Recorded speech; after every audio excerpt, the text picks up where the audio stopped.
उत्तराखंड के 25,000 उपनल कर्मचारी को सुप्रीम कोर्ट से झटका, नियमितीकरण की आस पर लगा ब्रेक। मुख्य चुनाव आयुक्त के हेलीकॉप्टर की हुई इमरजेंसी लैंडिंग, खराब मौसम के बीच खेत में उतारा गया।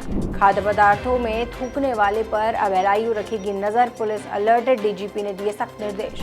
हरिद्वार के ज्वालापुर में गैस सिलेंडर फटने से महिला समेत 3 घायल, दमकल कर्मियों ने बमुश्किल पाया आग पर काबू। उत्तराखंड में 38वें राष्ट्रीय खेलों की तैयारियां जोर शोर से हुई शुरू, 26 अक्टूबर से लगेंगे राष्ट्रीय खेलों के प्रशिक्षण शिविर।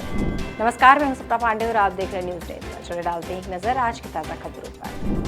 उपनल कर्मचारियों को लेकर राज्य सरकार की ओर से सुप्रीम कोर्ट में दायर विशेष पुनर्विचार याचिका खारिज हो गई है। सरकार ने याचिका हाईकोर्ट के कुंदन सिंह बनाम राज्य सरकार के उस निर्णय के खिलाफ डाली थी, जिसमें हाईकोर्ट ने सरकार को उपनल कर्मियों को नियमित करने के लिए नियमावली बनाने और तब तक उन्हें समान कार्य का समान वेतन देने के निर्देश दिए थे। याचिका खारिज होने से प्रदेश के विभिन्न विभागों में कार्यरत तकरीबन 25,000 उपनल कर्मियों में नियमितीकरण की आस मजबूत हो गई है। सुप्रीम कोर्ट के निर्णय का अब सरकार विधिक परीक्षण करा रही है। इसमें स्पष्ट किया गया है कि उपनल कर्मियों की नियुक्तियां स्वीकृत रिक्त पदों के सापेक्ष की गई हैं। कर्मचारी इन पदों पर 10 वर्ष से अधिक समय से कार्य कर रहे हैं। सभी कार्मिक न्यूनतम अर्हता पूरी कर रहे हैं। साथ ही सरकार ने 10 वर्ष तक सेवा करने वालों को नियमित करने के लिए नियम बनाए हुए हैं। पिथौरागढ़ की मुनस्यारी में हेलीकॉप्टर की इमरजेंसी लैंडिंग कराई गई है।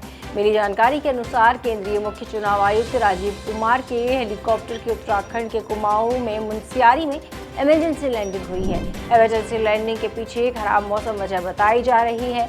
तो वहीं आज जिस हेलीकॉप्टर में केंद्रीय चुनाव आयुक्त राजीव कुमार और प्रदेश के उप मुख्य निर्वाचन अधिकारी डॉक्टर विजय कुमार जोगदंडे शामिल थे, उनकी इमरजेंसी लैंडिंग करानी पड़ी। आपदा प्रबंधन विभाग के मुताबिक आज केंद्रीय चुनाव आयुक्त और प्रदेश के उप मुख्य निर्वाचन देहरादून से हेलीकॉप्टर से ट्रैकिंग के लिए मुनस्यारी के मिलम के लिए निकले थे।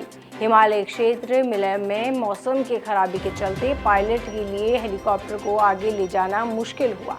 ऐसे में हेलीकॉप्टर के मिलम से पहले ही रालम में इमरजेंसी लैंडिंग करानी पड़ी। होटल ढाबों में खाद्य पदार्थों में थूकने की घटनाओं पर अंकुश लगाने के लिए पुलिस को भी अलर्ट किया गया है। डीजीपी अभिनव कुमार ने सभी पुलिस कप्तानों को निर्देश जारी किए हैं। ऐसी घटनाओं में तत्काल मुकदमा दर्ज कर आरोपियों को गिरफ्तार करने को कहा गया है। यही नहीं, रेडी, खोखे आदि पर होने वाली घटनाओं के संबंध में LIU को भी सक्रिय रहने के निर्देश दिए गए हैं, उन्हें कहा गया है।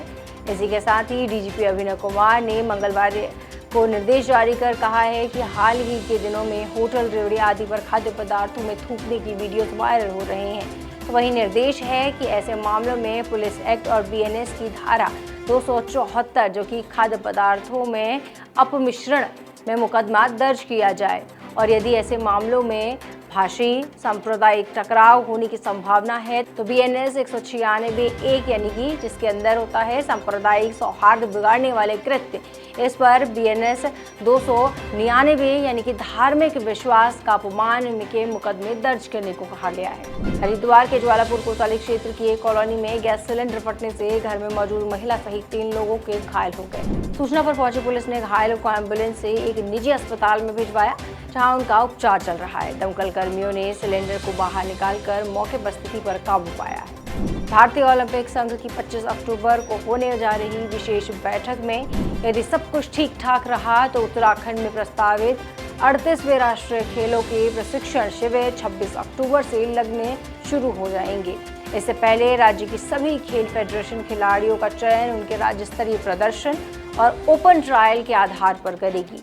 अगले 2 दिनों में फेडरेशन को अपनी योजना का ड्राफ्ट तैयार करके खेल निदेशालय को उपलब्ध करवाने को कहा गया है, ताकि उसके अनुसार खेल निदेशालय जरूरी सुविधाएं और संसाधन उपलब्ध करवा सके। बुलेटिन में आज के लिए बस इतना ही। ऐसी ही खबरों के लिए देखते रहिए न्यूज़ नेटवर्क।